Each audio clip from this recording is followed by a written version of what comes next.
Okay, back with the Honda. After finding out it's doing a Ferrari impression and having 8 plugs, I've elected not to change them because they look quite new when I took them out, but they're heavily carboned up. So I just give them a clean and with a wire brush in the drill, not a wire brush, a plastic one. Let's see if there's been any improvement. Just start it up.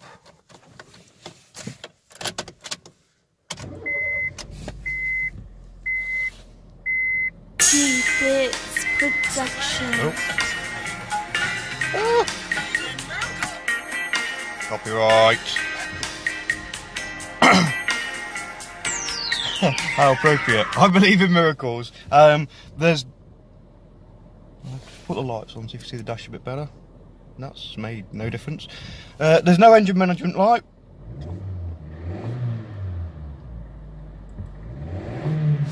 No noticeable misfire. Let's do a scan.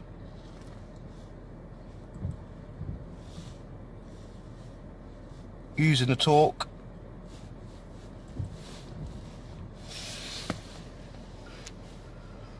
Jobby again. Connected to ECU, so we're going to do the ECU scan for any errors. If I can get this right.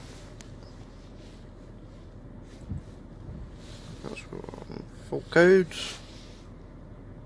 Let's show logged faults. Ooh, this is great news.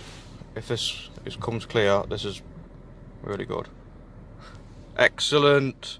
No fault. Oh, I honestly saw that. No faults code stored. I'll run it again in case you didn't catch that.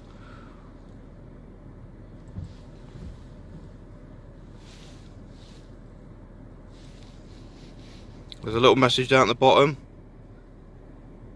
No fault code stored, which is exactly beautiful.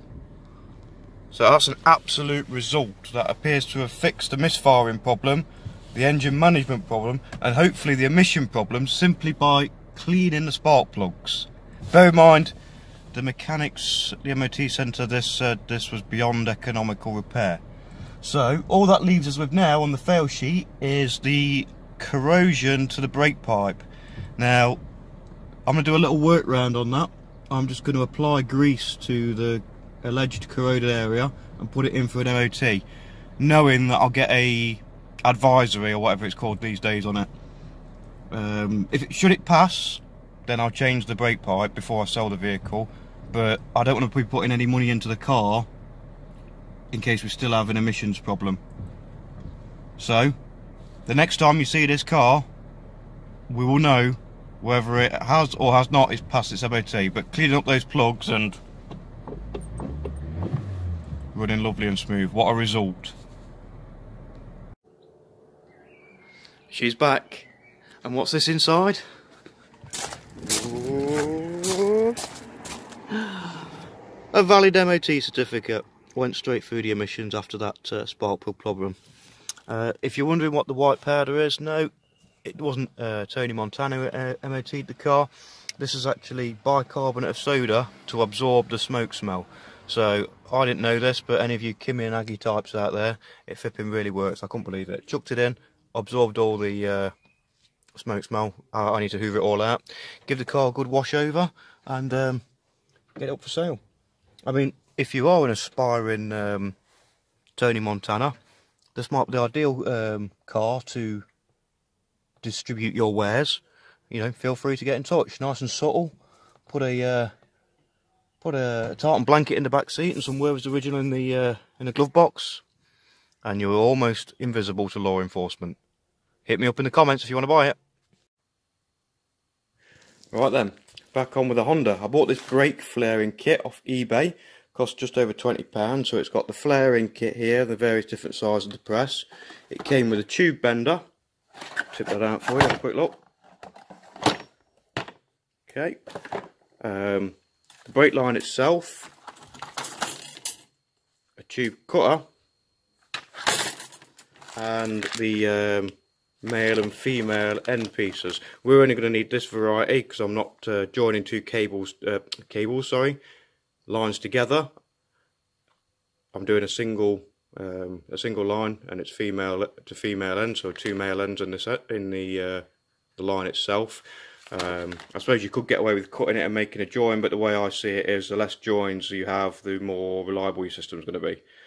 The way I like to do it is get the old brake pipe off the car, and then we'll bend this up to try and match it as best we can, and then refit it from the car. We can get the lengths and everything off the old one. So I'm going to go whip the old one off now. That'll be quite tricky to film, so I'm just going to whip it off and bring you back.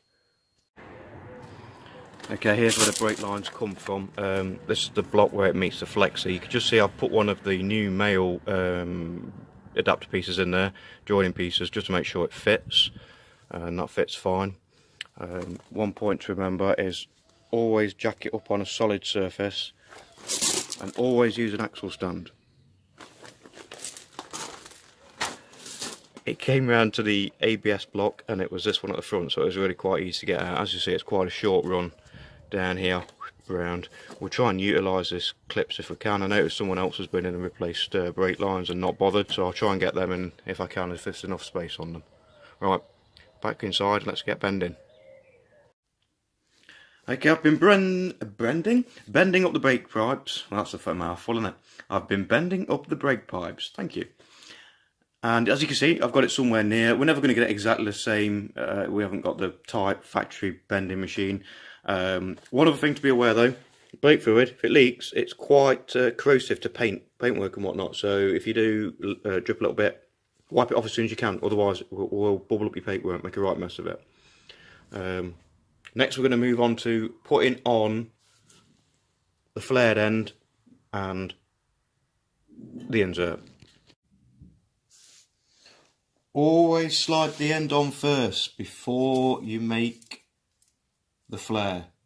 Okay, otherwise you're going to flare it and not be able to get this on. I've forgot 1,000 times, and then you end up cutting it off and doing it again. And you might do it and make your brake pipe too short and have to make the whole thing again. Make sure it's in the right direction as well. So remember, when this goes into in this time, it's going to go into the top of the ABS block there. It'll be going in this way and screwing in like that. So that's the correct way around. It's not going to go that way. It's going to go this way. Okay. Then we get our flaring tool. So this consists of a number of dies, the clamp, and then the actual press that presses down and makes the flare. So you've got to get the correct parts for the size of part that you're using. So in this instance, I'm using 5/8. So I'll go and get the correct die.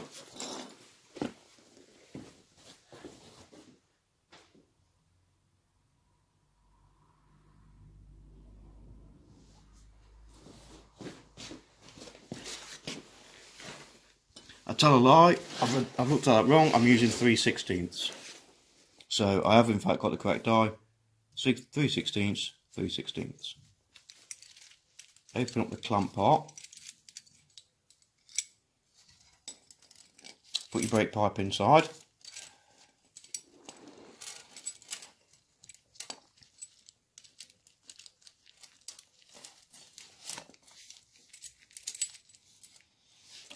Now the way I measure how far this should go in is I do it to the depth of the die. Now if there are other ways to do it, put it down in the comments, you know, but this is just the way I was shown to do it. So however deep this die is how much this pipe should protrude.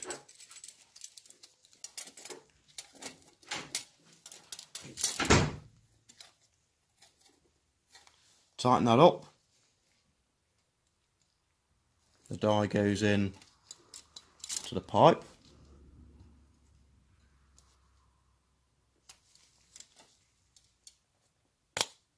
There we go. And remove this other brake pipe out of the way so we don't get confused. There we go. And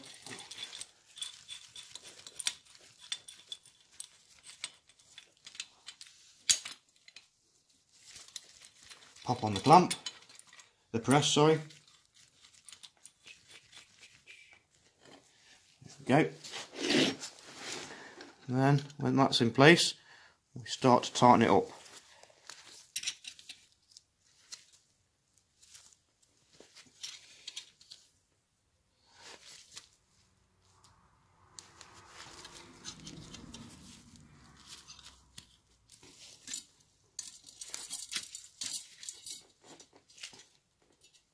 Yep, and you'll feel when it goes, basically can't go anymore, the die's all the way down to the holder, and that should have made, in that cup shape there, a flare of a similar shape.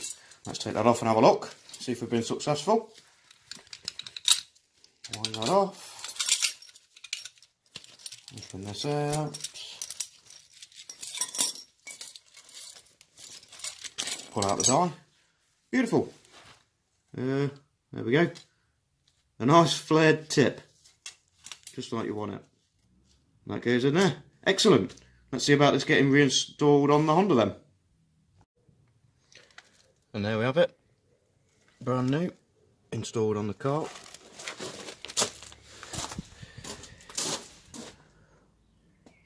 From the top there. Not too bad.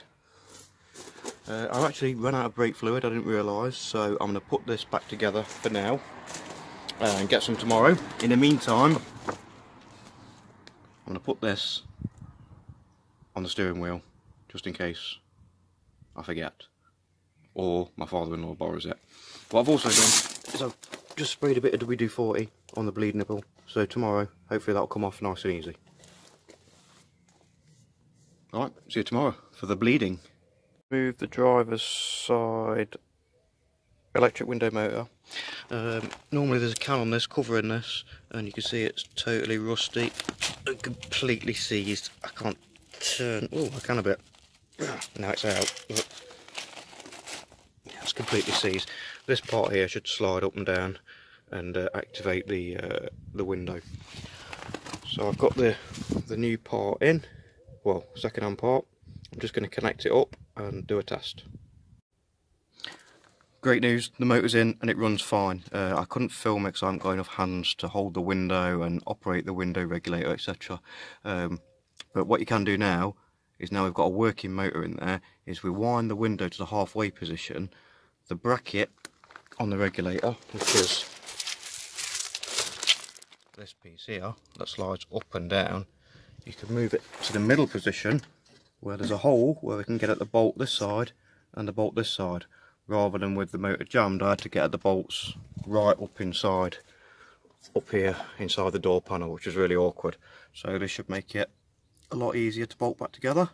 So I'll get this bolted in and we'll test it out.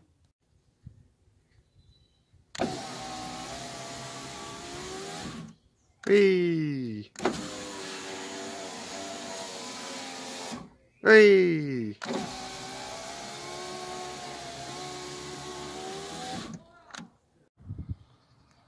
Well, that's Ronda the Honda all done. She's cleaned up not too bad. Electric window now working.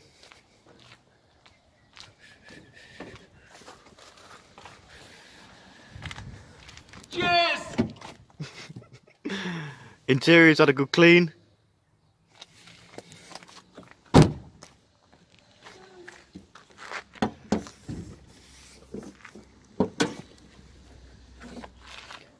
New brake line installed,